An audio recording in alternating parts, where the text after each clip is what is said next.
Welcome to the Future Bright coaching.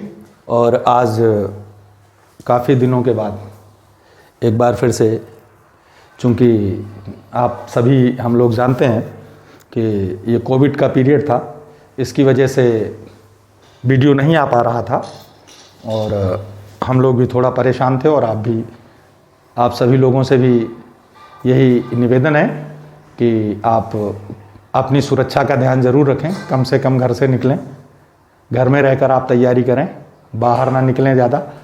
और हमने पहले देखा था तो पैसिव वाइज हम पढ़ा रहे थे, और जैसा कि चूँकि फ्यूचर ब्राइट कोचिंग का क्लासेस का ये नियम है कि हम जब तक चैप्टर कंप्लीट नहीं होता है कोई, उसको हम पूरा बताते हैं, और पूरी तरह से जब तक आप परफेक्ट नहीं हो जाते हैं तब तक हम उसको बताते रहते हैं। तो इसलिए अब आज हमने सोचा कि ये कुछ बाई के स्थान पे जो हम एजेंट यूज़ कर रहे थे उसमें से देखते हैं। तो अगर आपको नो मिले तो आप नो के बाद टू लगाएंगे, एस्टोनाइज्ड सरप्राइज्ड हो तो आप एट लगाएंगे, इंक्लूडेड है तो इसके बाद इन लगाएंगे, डेकोरेटेड है तो विद लगाएंगे, फिल्ड है तो विद लगाएंगे।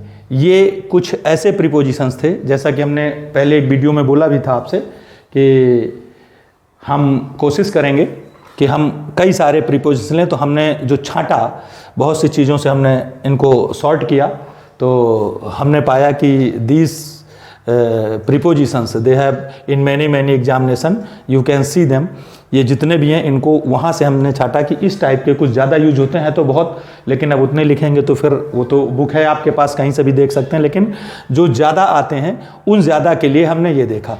तो पहले नो, जैसे अगर आप लिखना चाहते हैं कि आई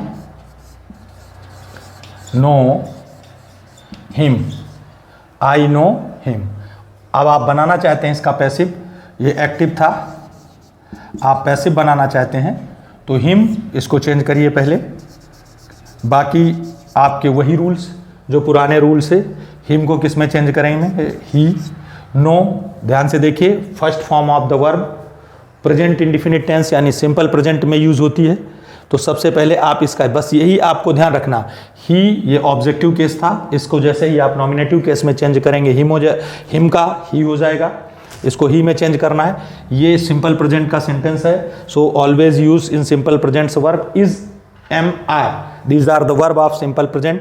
तो आप क्या करेंगे? He is. नो की थर्ड फॉर्म क्या होती है? Known, he is known. अब एक बात ध्यान रखना है, टू मी लिखना है आपको। यहाँ पे जब भी ये सेंटेंस दिया जाएगा आपको, और इसके जब आपको सपोज दैट अल्टरनेट्स दिए हुए हैं, 4 अल्टरनेट्स दिए गए हैं, तो यहाँ पे टू भी आएगा, एक जगह बाई भी आएगा, विद भी आ सकता है, ऐसा करके कुछ भी आ सकता है। तो इनमें से कोई भी, तो आपको याद रखना है कि ज़्यादातर चूंकि फ्लो में हम बना रहे होते हैं, हमने खुद इनको लिख के रखा था इसी के लिए। अदरवाइज क्या होता है कि हम ये भूल जाते हैं और हम फ्लो में बनाते हैं, तो बाई की आदत पड़ी होती है, तो हम ज़्यादातर बाई ही उसका यूज़ करते हैं। इसलिए आप इसको इस तरीके से बनाइए। मान लीजिए अगर आ जाए ही एस्टोनाइज्ड मी, तो ये क्या हो जाएगा? आई, सेकेंड फॉर्म है past indefinite, I was astonished at him.